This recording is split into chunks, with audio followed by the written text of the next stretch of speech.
어르신, 혹시 뭐 필요하신 거 있으세요? 나? 아니, 그냥.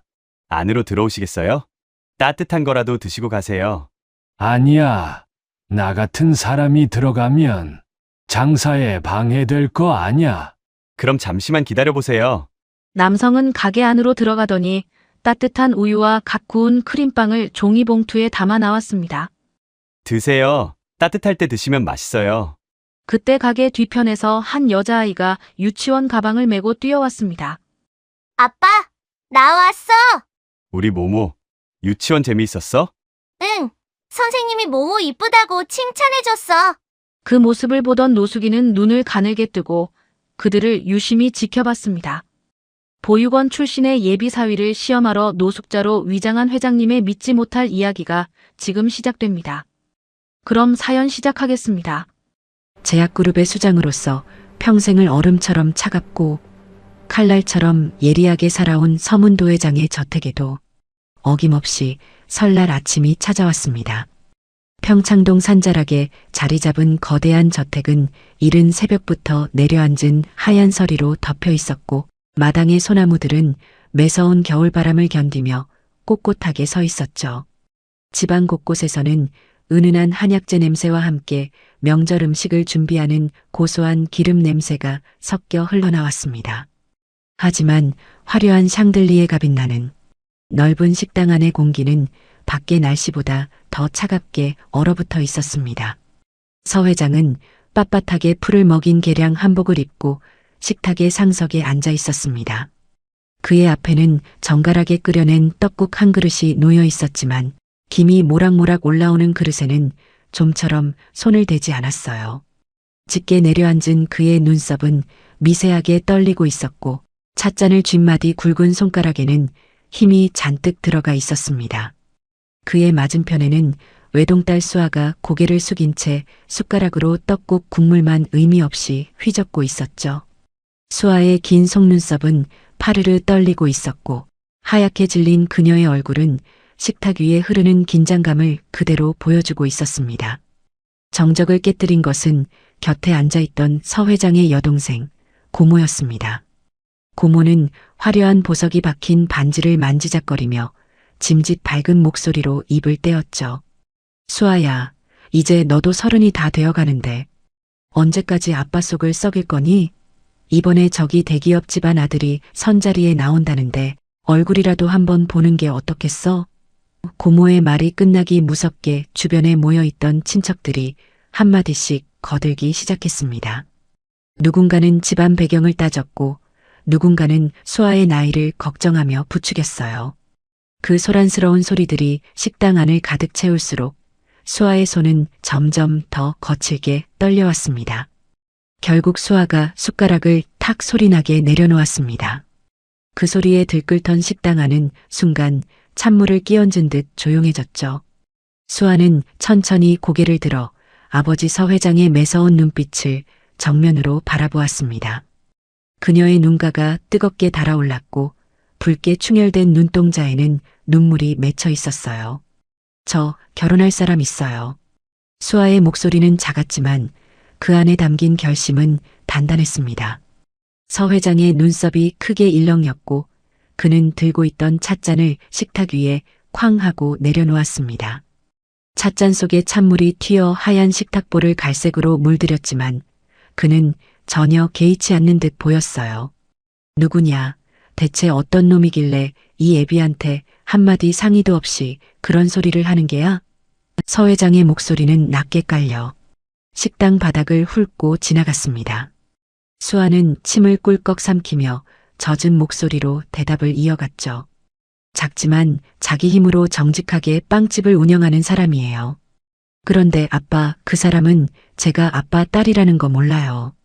제가 그냥 평범한 약국집 딸인 줄만 알고 있어요. 수아의 고백이 이어질수록 서 회장의 얼굴은 점점 불그락푸르락 달아올랐습니다. 그의 미간에는 깊은 주름이 패였고 거칠어진 숨소리가 식탁 너머까지 고스란히 전달되었어요. 뭐라고? 빵집? 게다가 내 신분까지 속여? 서 회장의 목소리가 한 옥타브 높아졌습니다. 주변 친척들의 시선이 일제히 수아에게로 쏠렸고 어디선가 작은 탄식 소리가 새어나왔어요. 수아는 떨리는 입술을 깨물며 다시 입을 열었습니다. 그 사람은요, 부모님 없이 혼자 힘으로 성장했고 지금은 작은 빵집을 운영하면서 그 말이 채 끝나기도 전에 서 회장이 벌떡 자리에서 일어났습니다. 의자가 뒤로 밀려나며 바닥에 긁히는 날카로운 소리가 식당을 가득 채웠죠. 고아라고? 서 회장의 목소리는 떨렸습니다. 그것이 분노 때문인지 아니면 충격 때문인지는 알 수 없었어요. 집안도 모르고 뿌리도 모르는 놈을 어떻게 믿는단 말이냐? 혼자 자란 인간이 가족이 뭔지 알기나 하겠어? 서 회장의 주먹이 식탁을 내리쳤습니다. 그릇들이 달그락거리며 흔들렸고 떡국 국물 몇 방울이 식탁보 위로 튀었습니다. 수아는 그런 아버지를 똑바로 마주보며 목소리를 높였어요. 그런 편견을 갖고 사람을 판단하시는 거예요? 아빠는 항상 돈과 배경으로만 사람을 봐요. 내가 뭘 안다고 그런 소리를 하는 거냐? 서 회장이 고함쳤습니다. 그의 얼굴은 붉게 상기되어 있었고 굵은 목에 핏줄이 불끈 튀어나와 있었어요. 나는 평생을 사람을 보며 살았어. 보육원 출신들이 어떻게 살아남는지, 세상이 얼마나 험한지 너보다 더 잘 알아. 그런 놈이 내 돈을 노리지 않았을 리가 없어. 수아는 테이블 위에 놓인 명품 핸드백을 거칠게 집어들었습니다. 그리고는 그것을 바닥에 내팽개쳤죠. 핸드백이 대리석 바닥에 떨어지며 둔탁한 소리를 냈고 안에 들어있던 물건들이 사방으로 흩어졌습니다. 한결 씨는 그런 사람이 아니에요. 그 사람은 제 배경이 아니라 저라는 사람 자체를 사랑해주는 사람이라고요. 수아의 목소리는 울음이 섞여 있었습니다. 그녀는 가방 끈을 움켜쥔 채 현관 쪽으로 걸음을 옮겼어요. 아빠는 사람을 배경으로만 보시니까 진짜 마음이 뭔지 모르시는 거예요. 그렇게 외친 수아는 눈물을 훔치며 식당을 빠져나갔습니다. 거실을 가로질러 현관문을 열고 나가는 그녀의 뒷모습을 바라보던 서 회장은 한동안 그 자리에 굳어선 채 움직이지 못했습니다. 식당에 남겨진 서 회장은 거친 숨을 몰아쉬며 창밖을 응시했습니다. 밖에는 여전히 고요한 설날 아침이 흐르고 있었고 멀리 산자락에는 하얀 눈이 소복이 쌓여 있었어요. 하지만 그의 가슴속은 눈보라가 몰아치듯 혼란스러웠습니다. 고모와 친척들은 서 회장의 눈치를 살피며 조용히 자리를 피했고 넓은 식당에는 이내 서 회장 혼자만 남게 되었습니다. 그는 천천히 2층으로 향하는 계단을 올라갔습니다. 육중한 오크나무 문을 열고 서재로 들어선 그는 문을 닫자마자 깊은 한숨을 내쉬었어요. 서재 안은 묵직한 가구와 오래된 책들의 냄새로 가득했습니다. 서 회장은 창가로 걸어가 멀리 보이는 서울 시내의 전경을 내려다보았습니다. 수천억의 자산과 수만 명의 직원을 거느린 그였지만 정작 하나뿐인 딸아이의 마음 하나 붙잡지 못했다는 생각에 가슴 한구석이 무너져 내렸어요. 그의 시선은 자연스럽게 책상 한구석에 놓인 은색 액자로 향했습니다. 그곳에는 10년 전 세상을 떠난 아내의 환한 미소가 담겨 있었죠. 서 회장은 떨리는 손으로 액자를 집어들었습니다. 아내는 생전에 서 회장의 차가운 성격을 늘 걱정하곤 했습니다. 당신은 사람을 볼 때 가슴보다 숫자를 먼저 보잖아요. 사람은 겉모습만 보고는 절대로 알 수 없는 법이에요. 아내의 그 나지막한 목소리가 마치 곁에 있는 듯 귓가를 맴돌았습니다. 서 회장은 차가운 유리 표면 너머 아내의 얼굴을 한참이나 들여다보았어요. 그러다가 액자를 조심스럽게 제자리에 내려놓고는 안락 의자에 몸을 깊숙이 기댔습니다. 밖에서는 여전히 명절의 소란스러운 소리가 들려왔지만 서재 안의 고요함은 그를 더 깊은 생각에 잠기게 했죠. 정말 그놈이 수아의 돈이 아니라 수아 자체를 사랑하는 것일까? 의구심은 꼬리에 꼬리를 물고 이어졌습니다. 서 회장은 평생 수많은 사람에게 배신당하고 기만당하며 지금의 위치에 올랐습니다. 그에게 인간의 선이란 그저 포장된 욕망에 불과했죠. 특히나 보육원 출신이라니 혼자 힘으로 살아남기 위해 온갖 수단을 동원했을 게 뻔했습니다. 그런 인간이 순수한 사랑을 운운한다는 게 서 회장에게는 도저히 믿어지지 않았어요. 하지만 동시에 딸의 그 절박한 눈빛도 머릿속을 떠나지 않았습니다. 서 회장은 책상 위에 놓인 호출벨을 눌렀습니다. 잠시 후 수십 년을 함께한 최 비서가 조용히 문을 열고 들어왔습니다. 최 비서는 서 회장의 어두운 표정만 보고도 그의 마음을 읽은 듯 말없이 고개를 숙여 대기했죠. 서 회장은 천천히 입을 열었습니다. 최 비서, 내 딸이 만난다는 그 친구에 대해 알아봐야겠어.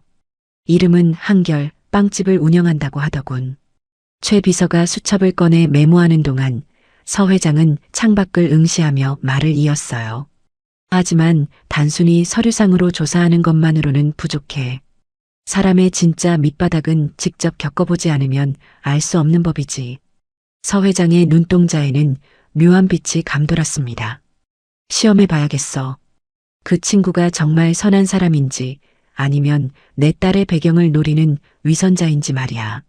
최 비서는 잠시 망설이다가 조심스럽게 물었습니다. 어떤 방식으로 시험하실 생각이십니까? 자네가 노숙자로 위장해서 한번 가보게. 돈도 없고 초라한 행색으로 빵을 구걸하는 사람 말이야. 그때 그 친구가 어떻게 반응하는지 보고 싶네. 네, 제가요? 왜? 싫은가? 아닙니다. 최 비서는 고개를 끄덕이며 메모를 마쳤습니다. 그리고 조용히 서재를 나가려는 순간 서 회장이 다시 입을 열었어요. 보육원 출신이라던가 그런 녀석들은 대개 살아남기 위해 착한 척하는 법을 배우지. 진짜 본성은 돈 앞에서 드러나는 법이야. 서 회장의 목소리에는 차가운 확신이 담겨 있었습니다. 최 비서가 나간 뒤 서재에는 다시 고요함만이 남았습니다. 서 회장은 의자에 깊숙이 앉아 눈을 감았어요. 그의 주먹은 여전히 굳게 쥐어져 있었고 거친 숨소리만이 조용한 서재 안을 채우고 있었습니다. 설날 연휴가 끝나고 사흘째 되는 날 아침 서 회장의 지시를 받은 최 비서는 회사 지하 주차장 한 구석에서 낡은 옷가지들을 꺼내고 있었습니다. 먼지가 수북이 쌓인 박스 안에는 해진 점퍼와 때 묻은 작업복, 구멍난 운동화가 들어 있었어요. 최 비서는 그것들을 하나하나 펼쳐보며 한숨을 내쉬었습니다. 30년 넘게 서 회장을 보좌해온 그였지만 이런 일은 처음이었죠. 정장 차림에 그가 남루한 옷으로 갈아입는 동안 형광등 불빛 아래 비친 그의 표정은 무척이나 복잡해 보였습니다. 최 비서는 거울 앞에 서서 자신의 모습을 확인했습니다. 평소 단정하게 빗어넘긴 머리를 헝클어뜨리고 며칠은 안 씻은 듯 얼굴에 때를 묻혔어요. 손톱 사이사이에도 일부러 흙을 문질러 넣었고 구겨진 낡은 점퍼를 걸쳤습니다. 거울 속 자신의 모습이 낯설게 느껴졌지만 이것이 회장님의 명령이었습니다. 그는 주차장을 나서며 주머니 속 지갑을 확인했어요. 평소 넣고 다니던 신용카드들은 모두 사무실 서랍에 두고 왔고 지갑 안에는 1,000원짜리 지폐 몇 장만 남아 있었습니다. 한결의 빵집은 주택가 골목 안쪽에 자리 잡고 있었습니다. 최 비서가 골목으로 접어들자 멀리서부터 고소한 빵 굽는 냄새가 코끝을 간지렸어요. 아침 햇살이 비스듬히 비추는 골목길에는 출근하는 사람들의 발걸음, 소리와 어디선가 들려오는 라디오 소리가 뒤섞여 있었습니다. 최 비서는 빵집 앞에 다다라 잠시 망설였습니다. 유리창 너머로 안을 들여다보니 30대 중반쯤 되어 보이는 남자가 하얀 앞치마를 두르고 빵을 진열하고 있었어요. 그가 바로 한결이었습니다. 최 비서는 깊게 숨을 들이쉬고는 가게 문을 밀었습니다. 딸랑하고 경쾌한 종소리가 울렸고 한결이 고개를 들어 손님을 맞이했어요. 어서 오세요. 한결의 목소리는 따뜻했습니다. 최 비서는 일부러 몸을 웅크린 채 조심스럽게 안으로 들어섰습니다. 그의 남루한 차림새를 본 한결의 눈빛이 잠깐 흔들렸지만 곧 평소처럼 부드러운 미소를 지으며 물었어요. 뭘 드릴까요? 최 비서는 떨리는 목소리로 대답했습니다. 그게 빵 한 개만 주실 수 있을까요? 돈은 내일 꼭 갖다 드릴게요. 한결은 잠시 최 비서를 바라보았습니다. 때 묻은 옷, 헝클어진 머리, 그리고 주눅든 어깨. 한결의 시선이 최 비서의 손으로 향했어요. 거칠게 튼 손등과 갈라진 손가락 사이로 추위에 얼었던 흔적이 역력했습니다. 한결은 아무 말 없이 각 구운 크로와상을 집어 종이봉투에 담았습니다. 그리고는 뒤쪽 주방으로 들어가더니 따끈한 수프가 담긴 컵을 들고 나왔어요. 앉으세요, 아저씨. 한결이 가게 한쪽 의자를 가리키며 말했습니다. 최 비서는 얼떨결에 의자에 앉았고 한결은 그의 앞에 크로와상과 수프를 내려놓았습니다. 천천히 드세요. 따뜻할 때 드시는 게 좋아요. 한결의 말에 최 비서는 고개를 들어 그를 바라보았습니다. 한결의 눈빛에는 어떤 경계심도 불편함도 없었어요. 그저 한 사람을 대하는 자연스러운 친절함만이 담겨 있었습니다. 최 비서는 떨리는 손으로 크로와상을 집어들었습니다. 각 구운 빵의 온기가 손바닥으로 전해졌고 한 입 베어 무는 순간 고소한 버터 향이 입안 가득 퍼졌어요. 그는 수프를 한 모금 마셨습니다. 따뜻한 액체가 목을 타고 내려가면서 얼어붙었던 몸이 서서히 녹는 것 같았습니다. 한결은 최 비서가 빵을 먹는 동안 카운터로 돌아가 다시 빵을 진열하기 시작했습니다. 그는 손님을 계속 쳐다보거나 불편하게 만들지 않았어요. 그저 자신의 일을 하며 가끔씩 더 필요하시면 말씀하세요라고 부드럽게 말할 뿐이었습니다. 최 비서는 빵을 다 먹은 뒤에도 한동안 자리를 뜨지 못했습니다. 그는 조심스럽게 입을 열었어요. 사장님, 사실 돈이 정말 없어서요. 혹시 2,000원만 빌려주실 수 있을까요? 꼭 갚겠습니다. 이번에는 더 노골적인 요구였습니다. 최 비서는 회장님의 지시대로 한결의 반응을 시험하고 있었죠. 한결은 잠시 동작을 멈췄습니다. 최 비서는 그의 표정 변화를 놓치지 않으려고 눈을 크게 떴어요. 한결은 천천히 앞치마 주머니에서 낡은 지갑을 꺼냈습니다. 지갑을 열자 10,000원짜리 지폐 2장이 보였어요. 한결은 그중 한 장을 꺼내 최 비서에게 건넸습니다. 2,000원이라고 하셨지만 10,000원 드릴게요. 버스도 타셔야 하고 따뜻한 것도 드셔야 할 것 같아서요. 최 비서의 손이 미세하게 떨렸습니다. 한결의 눈빛에는 여전히 순수함만이 가득했어요. 거기에는 경계도 의심도 귀찮음도 없었습니다. 최 비서는 그 돈을 받아주면서 가슴 한구석이 무너져 내리는 것을 느꼈습니다. 감사합니다. 정말 감사합니다. 그의 목소리는 진심으로 떨리고 있었어요. 한결은 고개를 저으며 웃었습니다. 괜찮아요. 다들 어려울 때가 있는 법이잖아요. 몸 따뜻하게 하시고 힘내세요. 최 비서는 일어서서 허리를 깊게 숙였습니다. 그리고 가게 문을 나서는 순간 뒤를 돌아보았어요. 한결은 여전히 빵을 진열하며 작은 콧노래를 흥얼거리고 있었습니다. 골목을 빠져나온 최 비서는 한참을 걸었습니다. 그의 손에는 여전히 한결이 건넨 10,000원짜리 지폐가 쥐어져 있었어요. 최 비서는 근처 공원 벤치에 앉아 그 지폐를 내려다보았습니다. 30년 넘게 재계의 거물을 보좌하며 수많은 거래와 계약을 지켜봤지만 이렇게 조건 없는 친절을 본 적은 없었어요. 그는 떨리는 손으로 핸드폰을 꺼내 서 회장에게 전화를 걸었습니다. 회장님, 최 비서의 목소리는 평소와 달리 가라앉아 있었습니다. 보고 드릴 게 있습니다. 그날 오후 서 회장의 서재에는 다시 긴장감이 감돌았습니다. 최 비서는 평소의 정장 차림으로 돌아와 서 회장 앞에 서 있었어요. 그는 빵집에서 있었던 일을 하나하나 보고했습니다. 한결이 어떻게 자신을 대했는지, 돈을 요구했을 때도 망설임 없이 내어줬다는 것까지 모두 말했죠. 서 회장은 창밖을 바라보며 최 비서의 말을 들었습니다. 그의 얼굴에는 아무런 표정 변화도 없었어요. 보고가 끝나자 서 회장은 차갑게 입을 열었습니다. 연기하는 거야. 서 회장의 목소리는 단호했습니다. 보육원에서 자란 인간들은 어릴 때부터 어떻게 하면 사람들의 동정을 살 수 있는지 배워. 착한 척하는 게 생존 방식이었을 거야. 서 회장은 책상 위 서류를 손가락으로 톡톡 두드렸어요. 수아의 배경을 눈치챘을지도 몰라.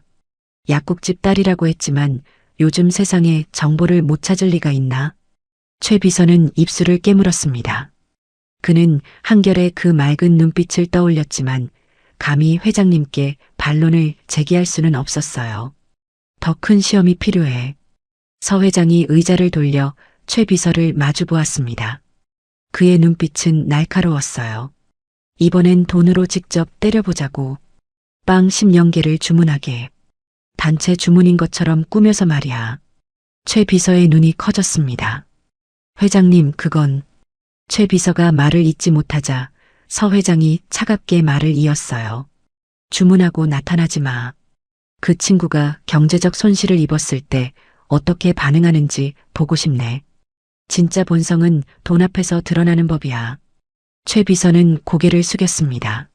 알겠습니다, 회장님. 그의 목소리는 힘없이 가라앉아 있었어요.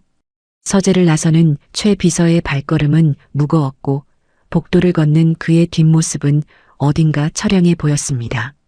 서 회장은 다시 혼자 남은 서재에서 창밖을 바라보았습니다. 저 멀리 보이는 도심의 불빛들이 하나둘 켜지고 있었어요. 그는 주먹을 쥐었습니다. 보육원 출신 주제에 내 딸을 절대 넘어가지 않을 거야. 그의 목소리는 낮게 깔렸고 서재 안에는 차가운 정적만이 흘렀습니다. 이틀 뒤 오전 한결의 빵집 전화기가 요란하게 울렸습니다. 한결은 반죽을 치대던 손을 멈추고 밀가루 묻은 손을 앞치마에 닦으며 수화기를 들었어요. 네, 현베이커리입니다. 수화기 너머로 여자의 목소리가 들려왔습니다. 저희 금빛복지센터인데요. 내일 행사가 있어서 빵이 급하게 필요합니다. 혹시 1000개 준비 가능하실까요? 한결은 잠시 숨을 멈췄습니다. 1000개라는 숫자가 머릿속에서 빙글빙글 돌았어요. 1000개요?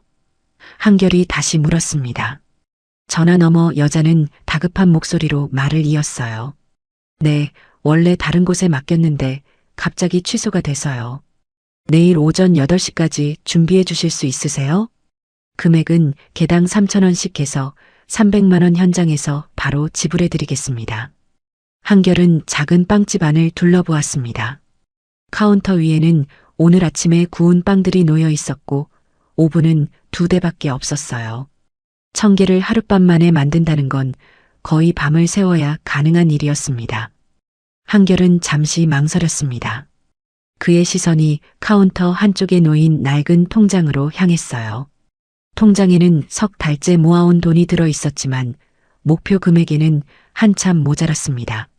300만 원이면 큰 돈이었어요. 재료비를 빼더라도 100만 원 정도는 남을 터였고 그 돈이면 적금에 넣어둔 돈과 합쳐서 조금 더 빨리 목표에 다가갈 수 있었습니다. 한결은 천천히 숨을 들이쉬었습니다. 알겠습니다. 내일 아침 8시까지 준비해 놓겠습니다. 전화를 끊은 한결의 얼굴에는 각오가 서려 있었어요. 한결은 곧바로 재료 공급업체에 전화를 걸었습니다.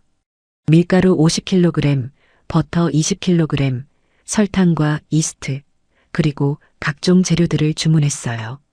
재료비만 해도 150만 원이 훌쩍 넘어갔습니다. 배송기사가 재료를 가져온 건 오후 3시였습니다.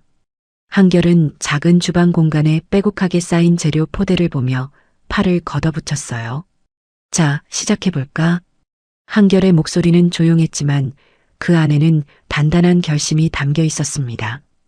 해가 지고 어둠이 내려앉았지만 한결의 빵집에만은 환한 불이 켜져 있었습니다. 한결은 반죽을 치대고 발효시키고 성형하고 굽는 작업을 쉬지 않고 반복했어요. 오븐 2대를 번갈아가며 돌렸고 한 번에 40개씩 구울 수 있었지만 시간이 빠듯했습니다. 밤 10시가 넘어가자 한결의 이마에는 땀방울이 송글송글 맺혔고 밀가루 가루가 머리카락에까지 하얗게 묻어 있었어요. 그의 손은 쉬지 않고 움직였고 반죽을 치대는 리듬만이 고요한 밤 공기를 채웠습니다. 자정이 넘어서자 한결의 허리가 뻐근하게 아파왔습니다. 그는 잠깐 허리를 펴고 목을 좌우로 돌렸어요. 뚝뚝하고 뼈마디에서 소리가 났습니다. 카운터 위에는 이미 500개가 넘는 빵들이 차곡차곡 쌓여 있었어요. 고소한 빵 냄새가 가게 안을 가득 채웠고 유리창에는 김이 서려 바깥이 뿌옇게 보였습니다. 한결은 물을 한 모금 마시고 다시 반죽대 앞으로 섰습니다. 조금만 더, 조금만 더. 그는 작게 중얼거리며 다시 밀가루를 쏟아부었어요. 새벽 4시 한결의 눈꺼풀은 천근만근 무거웠습니다. 그의 눈은 충혈되어 빨갛게 물들어 있었고 손가락 마디마디는 뻣뻣하게 굳어 있었어요. 하지만 그는 멈추지 않았습니다. 마지막 반죽을 오븐에 넣고 타이머를 맞추고 앞치마에 묻은 밀가루를 털어냈어요.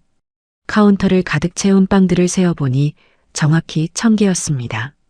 한결은 깊게 한숨을 쉬며 의자에 주저앉았습니다. 온몸에 힘이 빠져나가는 것 같았어요. 동이 트기 시작했습니다. 회색빛 새벽 하늘이 서서히 밝아오고 골목길에는 신문 배달하는 오토바이 소리가 들렸어요. 한결은 벽에 걸린 시계를 보았습니다. 7시 30분. 약속 시간까지 30분 남았습니다. 한결은 빵들을 깨끗한 상자에 정성스럽게 담기 시작했어요. 하나하나 조심스럽게 담으면서도 입가에는 작은 미소가 떠올랐습니다. 이 돈이면 조금 더 빨리. 그는 고개를 저으며 마지막 상자를 닫았습니다. 8시가 되었습니다. 한결은 가게 문 앞에 서서 골목 입구를 바라보았어요. 차가 들어올 법한 시간이었습니다.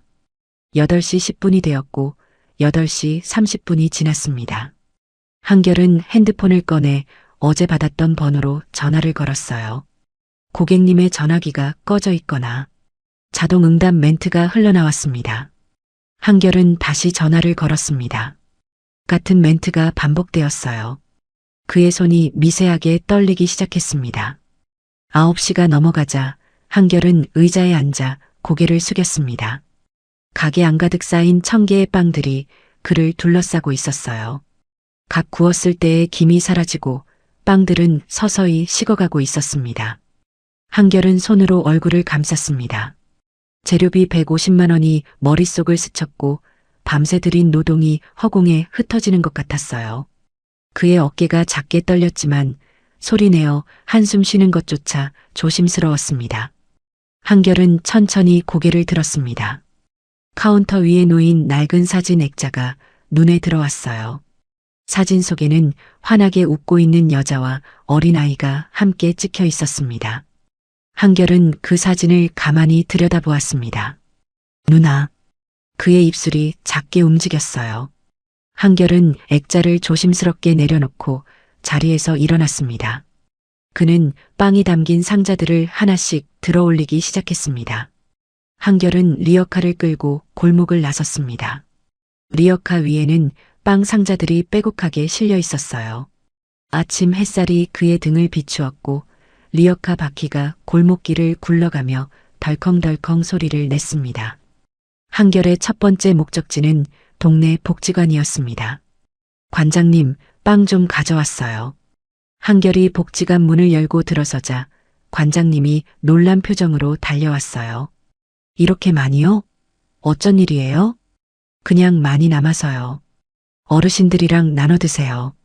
한결은 담담하게 말하며 상자들을 내려놓았습니다. 복지관 어르신들이 하나둘 모여들었어요. 아이고, 이 빵 냄새 좀 봐. 방금 구운 거 아니가? 한결은 어르신들께 빵을 하나씩 건네며 웃었습니다. 따뜻할 때 드세요. 맛있습니다. 복지관을 나선 한결은 다시 리어카를 끌고 거리로 나섰습니다. 지하철역 앞에서 노숙하는 사람들을 찾아갔고 쪽방촌 골목을 돌며 빵을 나눠줬어요. 아저씨, 드세요. 한결이 다리 밑에서 추위를 피하고 있던 노숙자에게 빵을 건넸습니다. 노숙자는 떨리는 손으로 빵을 받아들며 말했어요. 고맙습니다. 정말 고맙습니다. 한결은 고개를 끄덕이고 다음 장소로 향했습니다. 그가 어릴 적 자랐던 보육원도 찾아갔어요. 선생님, 애들 간식으로 쓰세요. 보육원 원장 선생님은 한결의 손을 꼭 잡으며 물었습니다. 한결아, 내가 이걸 어떻게 해? 한결은 그저 웃으며 대답했습니다. 괜찮아요. 제가 받은 것도 많았으니까요. 해가 중천에 떴을 무렵 한결의 리어카는 텅 비어 있었습니다. 1000개의 빵은 모두 동네 곳곳으로 흩어졌어요. 한결은 빈 리어카를 끌고 빵집으로 돌아왔습니다. 가게 문을 열고 들어서자 텅 빈 카운터와 조용한 주방이 그를 맞이했어요. 한결은 싱크대에 기대어 섰습니다.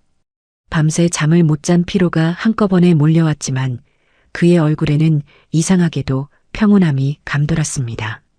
멀리 떨어진 곳에서 최 비서는 차 안에서 그 모든 광경을 지켜보고 있었습니다.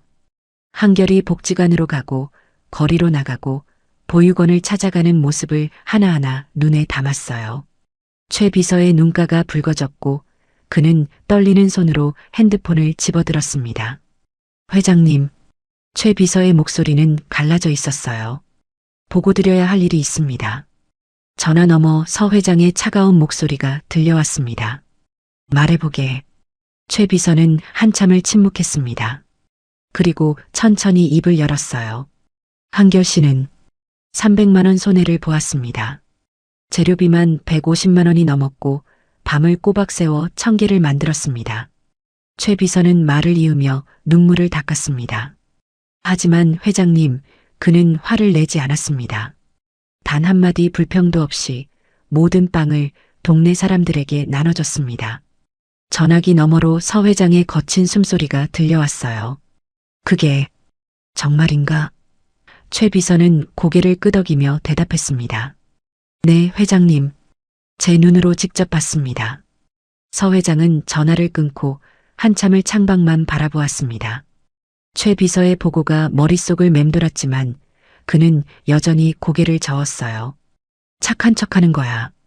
보육원 출신들은 원래 그렇게 살아남았어. 서 회장은 책상 위 서류를 손가락으로 톡톡 두드렸습니다. 하지만 그의 손끝은 미세하게 떨리고 있었어요. 그는 다시 호출배를 눌렀습니다. 잠시 후 최 비서가 서재로 들어왔고 서 회장은 차가운 목소리로 말했습니다. 마지막 시험이 필요해. 이번엔 여자를 보내게. 사흘 뒤 오후 현 베이커리 문이 조심스럽게 열렸습니다. 딸랑하고 종소리가 울렸고 한결은 주방에서 나와 손님을 맞이했어요. 문 앞에 선 여자는 20대 후반쯤 되어 보였습니다. 짙은 화장에 노출이 심한 블라우스를 입고 있었고 숨을 헐떡이며 불안한 눈빛으로 가게 안을 둘러보았어요. 사장님, 도와주세요. 여자의 목소리는 다급했습니다. 누가 자꾸 따라와요. 제발 좀 도와주세요. 여자는 한결에게 다가와 팔을 붙잡았습니다. 한결이 무슨 말을 하기도 전에 가게 문이 거칠게 열렸습니다. 2명의 남자가 들어섰는데 화려한 금목걸이를 걸치고 문신이 비치는 차림새였어요. 앞선 남자가 여자를 가리키며 고함을 질렀습니다. 야, 거기서 도망 다니지 말고. 뒤따라 들어온 남자는 팔짱을 끼고 가게 안을 둘러보며 코웃음을 쳤어요. 한결은 본능적으로 여자 앞을 가로막았습니다. 여기서 무슨 일이십니까? 한결의 목소리는 침착했지만 그의 주먹은 조금씩 쥐어지고 있었습니다. 앞선 남자가 한결을 위아래로 훑어보며 말했습니다. 전 여친인데 빌려간 돈이 500만 원이야. 갚을 생각은 안 하고 도망만 다니고 있어. 그는 담배를 입에 물더니 라이터를 꺼냈어요. 한결이 손을 내밀었습니다. 여기는 금연입니다. 담배는 밖에서 피우세요. 남자는 비웃으며 담배를 입에서 빼지 않았습니다. 네가 뭔데 간섭이야? 이것 봐라. 우리는 돈 받으러 온 거야. 네가 값사줄 거 아니면 비켜. 뒤에 서 있던 남자가 한 걸음 다가섰습니다. 형님, 저 여자 데리고 갑시다. 시간 낭비 말고. 두 남자는 여자에게 다가가려 했고 여자는 한결의 뒤로 몸을 숨기며 떨었어요. 사장님, 제발요. 저 사람들 무서워요. 여자의 목소리는 울음이 섞여 있었습니다. 한결은 두 팔을 벌려 여자를 막아섰습니다. 잠깐만요. 일단 이야기를 들어봅시다. 얼마라고 하셨죠? 앞선 남자가 비웃으며 대답했습니다. 500이라고 했잖아. 근데 이자까지 합치면 지금 700이야. 일주일에 10%씩 붙으니까. 한결은 잠시 침묵했습니다. 700만 원이라는 금액이 그의 머릿속을 스쳤어요. 통장에 모아둔 돈을 다 써도 모자랄 금액이었습니다. 하지만 한결은 천천히 입을 열었습니다. 제가 대신 갚아드리겠습니다. 대신 조건이 있습니다. 분할로 갚게 해주세요. 두 남자가 서로 눈빛을 교환했습니다. 뒤에 서 있던 남자가 어깨를 으쓱이며 말했어요. 형님, 저 사람이 갚겠다는데 일단 받는 게 낫지 않아요? 앞선 남자는 한결을 뚫어지게 바라보더니 고개를 끄덕였습니다. 좋아. 한 달 안에 다 갚아. 각서 쓸 수 있지? 한결은 고개를 끄덕였습니다. 네, 쓰겠습니다. 남자는 주머니에서 구겨진 종이와 펜을 꺼내 한결에게 던졌어요. 한결은 종이를 펴고 또박또박 자신의 이름과 금액, 날짜를 적어 내려갔습니다. 각서를 받아든 남자는 종이를 접어 주머니에 넣으며 말했습니다. 기억해. 한 달이야. 안 갚으면 이자가 더 붙어. 두 남자는 여자를 한번 쏘아보고는 가게 문을 열고 나갔어요. 문이 닫히자 가게 안에는 다시 고요함이 찾아왔습니다. 여자는 한결을 바라보며 눈가를 닦았습니다. 정말 감사합니다. 어떻게 보답해야 할지. 여자의 목소리는 떨리고 있었고 눈빛은 축축하게 젖어 있었어요. 한결은 고개를 저으며 말했습니다. 괜찮습니다. 일단 진정하세요. 그는 주방으로 들어가 따뜻한 차를 한 잔 내왔습니다. 이거라도 드시고 마음 좀 가라앉히세요. 여자는 떨리는 손으로 찻잔을 받아들었어요. 한 모금 마시고는 한결을 올려다보았습니다. 사장님, 제가 어떻게 해야 할까요? 정말 죄송해요. 제 때문에 사장님까지. 한결은 부드럽게 웃으며 말했습니다. 지금은 안전한 게 제일 중요하니까요. 천천히 생각하세요. 여자는 찻잔을 내려놓고 한결에게 한 걸음 다가섰습니다. 그녀는 한결의 팔을 살짝 잡으며 말했어요. 사장님은 정말 좋은 분이세요. 너무 멋지세요.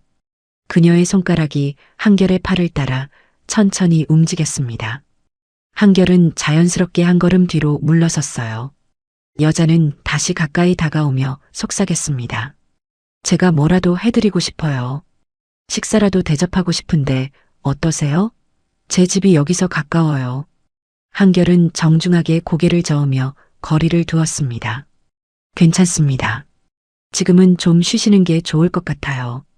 여자는 한결의 손을 잡으려 했지만 한결은 부드럽게 손을 빼며 카운터 뒤로 물러섰어요. 제게는 사랑하는 사람이 있습니다. 한결의 목소리는 단호했습니다. 여자는 잠시 멈칫했고 그녀의 눈빛이 흔들렸어요. 그럼 적어도 연락처라도. 여자가 핸드폰을 꺼내려는 순간이었습니다. 아빠. 가게 뒤편 문이 열리며 어린 여자아이의 목소리가 들려왔습니다. 7살쯤 되어 보이는 아이가 유치원 가방을 메고 들어왔어요. 아이는 한결에게 달려가 그의 허리를 꼭 안았습니다. 아빠, 오늘 유치원에서 그림 그렸어. 보여줄게. 한결은 아이를 안아들며 머리를 쓰다듬었습니다. 그래, 모모야. 잘했어. 한결의 얼굴에는 부드러운 미소가 번졌어요. 여자는 그 광경을 보며 입을 다물지 못했습니다. 아이가 한결을 아빠라고 부르는 것을 똑똑히 들었어요. 여자는 한결을 바라보며 조심스럽게 물었습니다. 사장님, 이 아이는? 한결은 모모를 내려놓으며 담담하게 대답했습니다. 제 딸입니다. 모모는 여자를 올려다보며 물었어요. 아빠, 이 아줌마 누구예요? 한결은 모모의 손을 잡으며 말했습니다. 잠깐 도움이 필요하신 분이야. 인사해.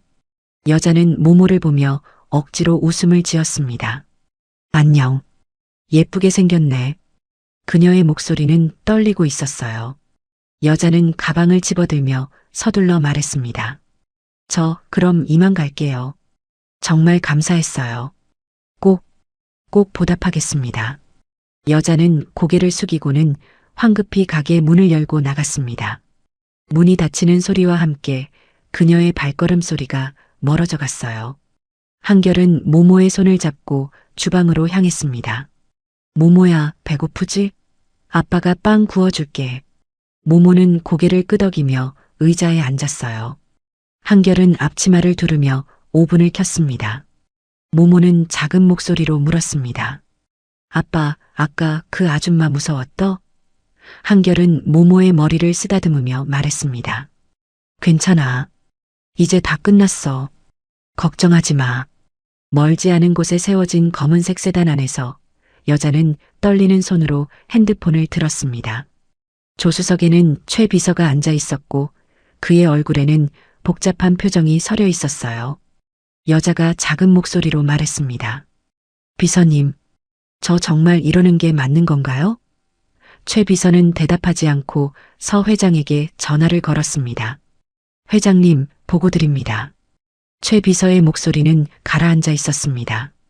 말해보게. 서 회장의 차가운 목소리가 들려왔어요. 최 비서는 천천히 입을 열었습니다. 한결 씨는 700만 원을 대신 갚겠다고 했습니다.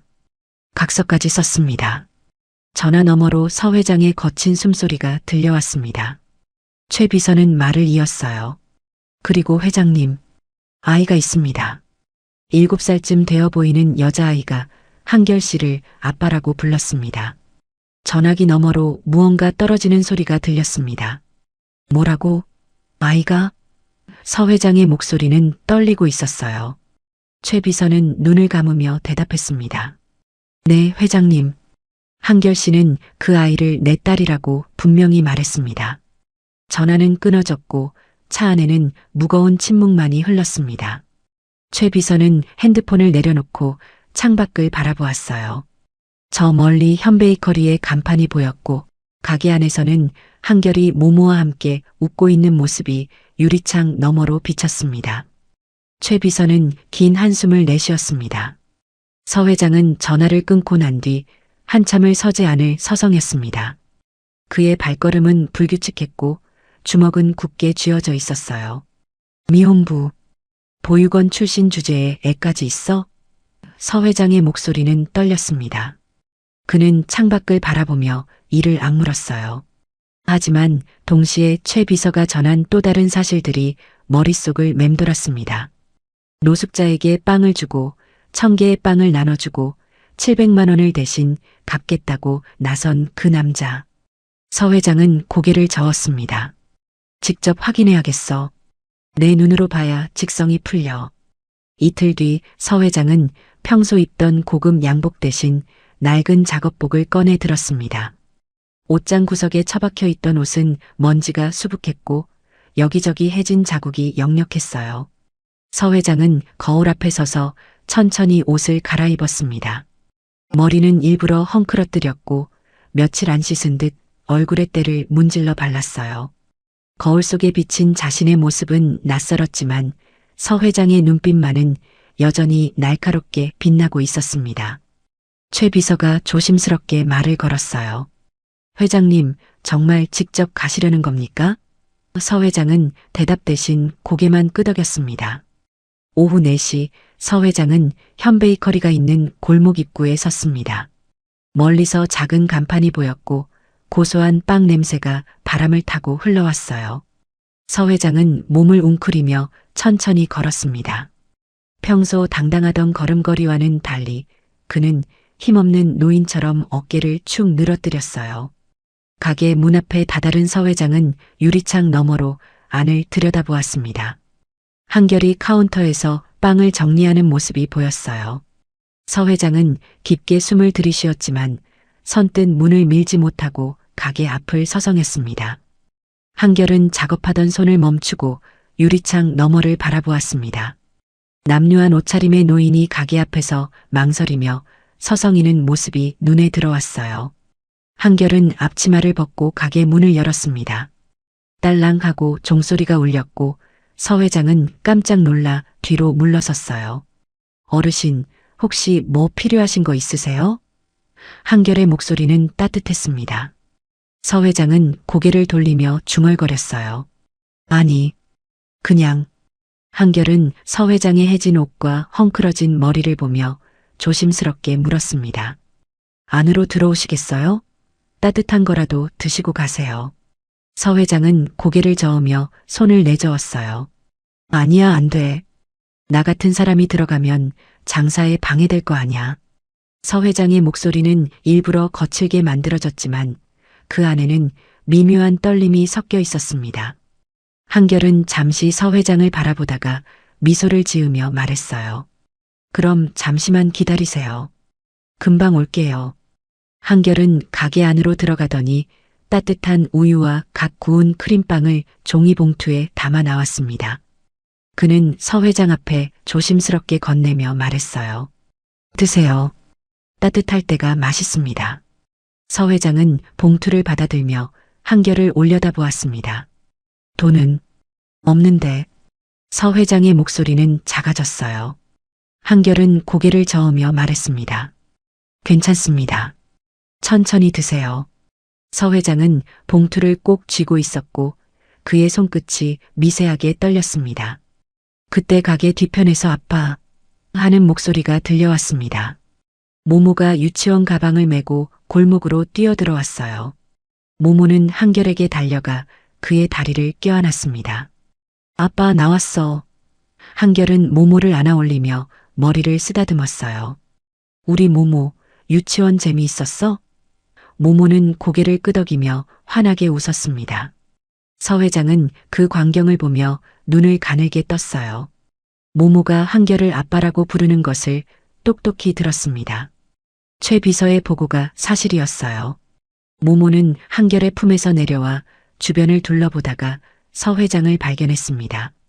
아이는 고개를 갸웃하며 서 회장에게 다가왔어요. 할아버지, 꼭 우리 할아버지 같아요. 모모의 맑은 눈동자가 서 회장을 바라보았습니다. 서 회장은 순간 숨이 멎는 것 같았어요. 아이의 순수한 눈빛이 그의 가슴 한구석을 건드렸습니다. 모모가 다시 물었어요. 할아버지, 집 없어요? 우리 집 올래요? 서 회장은 말문이 막혔습니다. 뭐라 대답해야 할지 알 수 없었어요. 한결이 모모에게 다가와 말했습니다. 모모야, 할아버지 불편하시겠다. 이리 와. 한결은 모모의 손을 잡으며 서 회장에게 고개를 숙였어요.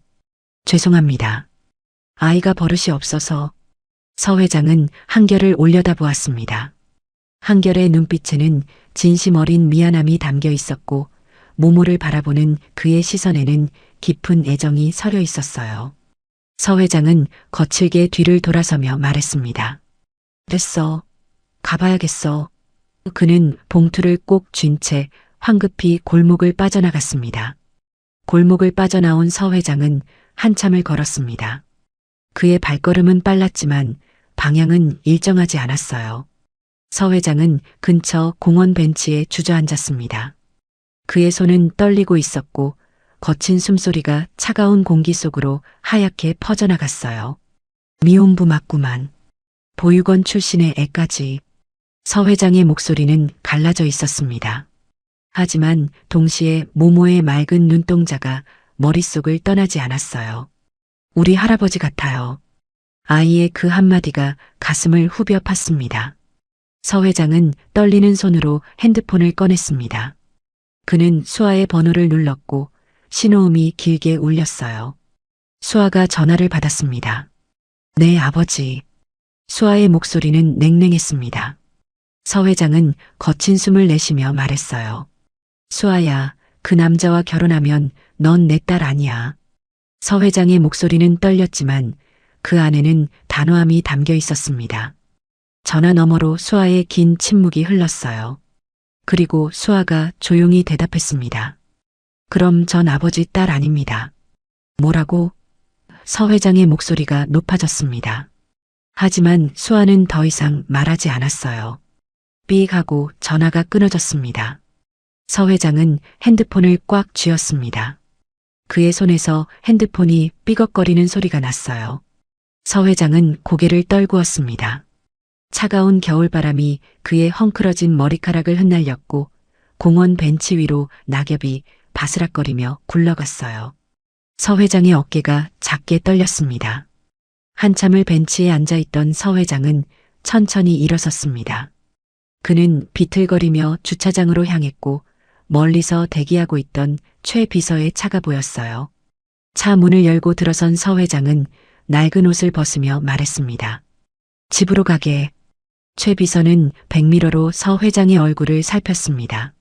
서 회장의 눈가는 붉게 충혈되어 있었고 입술은 바짝 마른 채 갈라져 있었어요. 최 비서는 조심스럽게 물었습니다. 회장님, 괜찮으십니까?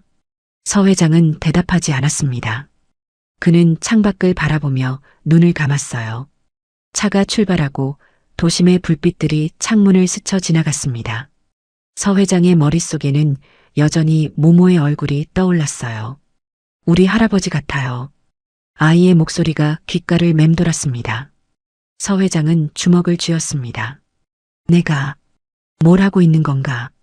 그의 목소리는 작게 떨리며 차 안으로 스며들었어요. 저택에 도착한 서 회장은 곧장 서재로 향했습니다. 그는 문을 닫고 책상 앞에 앉았어요. 책상 위에는 아내의 사진이 놓여 있었고 서 회장은 그 사진을 한참 바라보았습니다.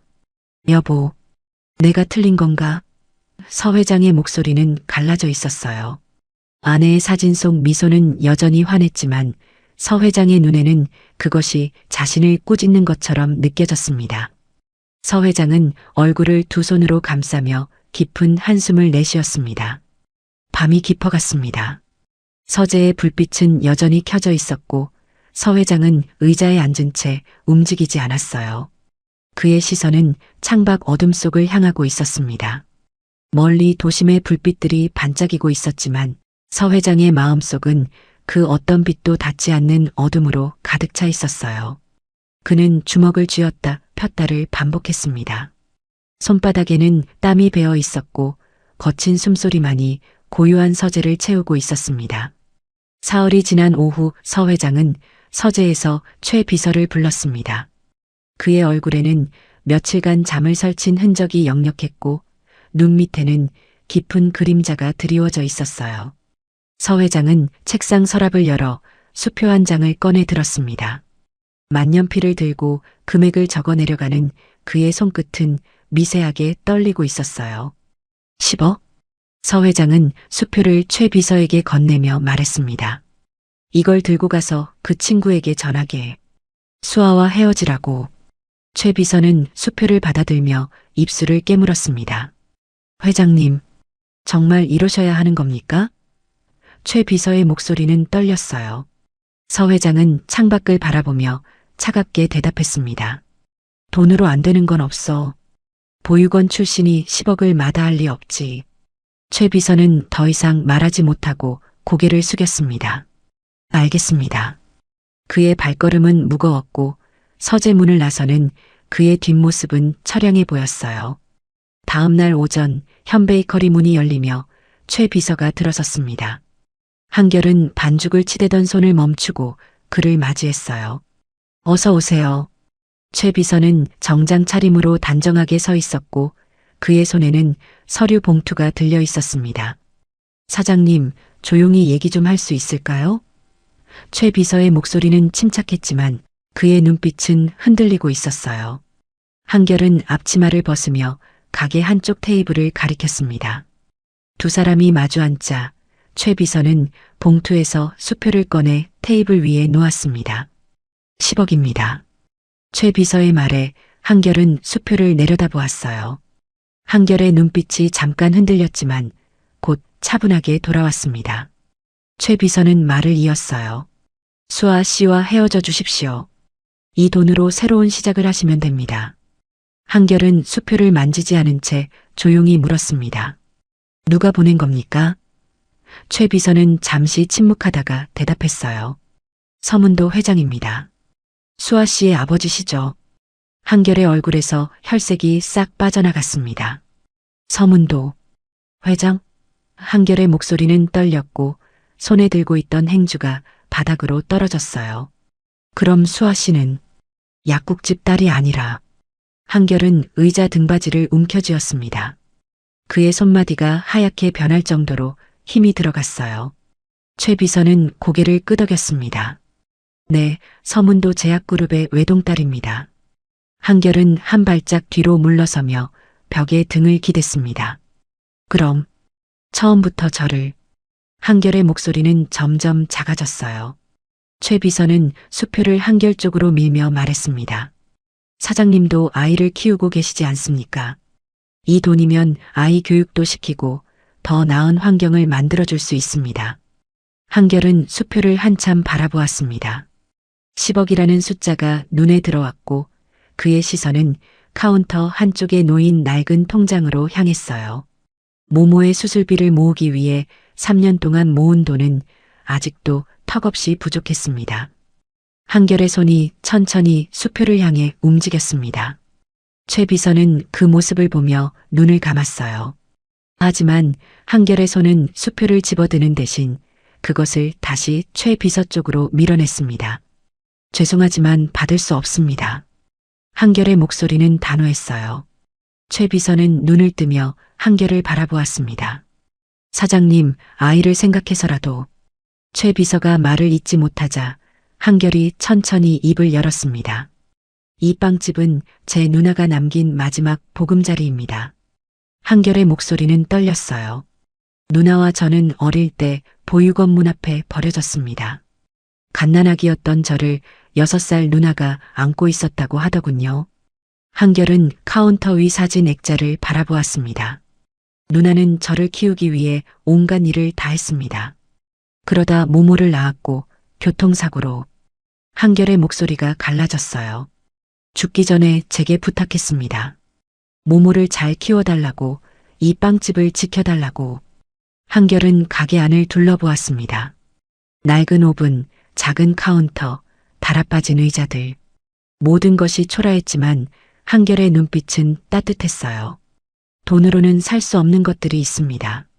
누나와의 약속, 모모에게 물려줄 엄마의 흔적, 그리고 한결은 잠시 말을 멈췄습니다. 수아 씨를 처음 만난 건 이 빵집에서였습니다. 한결이 말을 이었어요. 그분은 제가 가난하다는 걸 알고도 모모가 있다는 걸 알고도 저를 있는 그대로 대해줬습니다. 한결의 눈가가 붉어졌습니다. 전 돈 때문에 수아 씨를 만난 게 아닙니다. 그분이 제게 보여준 따뜻함 때문에, 진심 때문에 사랑하게 됐습니다. 최 비서는 한결의 말을 들으며 주먹을 쥐었어요. 그의 눈가도 붉게 물들어가고 있었습니다. 한결은 수표를 집어 최 비서의 손에 쥐어주었습니다. 회장님께 전해주세요. 제 마음은 돈으로 살 수 없다고. 최 비서는 수표를 받아 쥔 채 한참을 아무 말도 하지 못했어요. 그는 천천히 자리에서 일어나며 말했습니다. 사장님, 죄송합니다.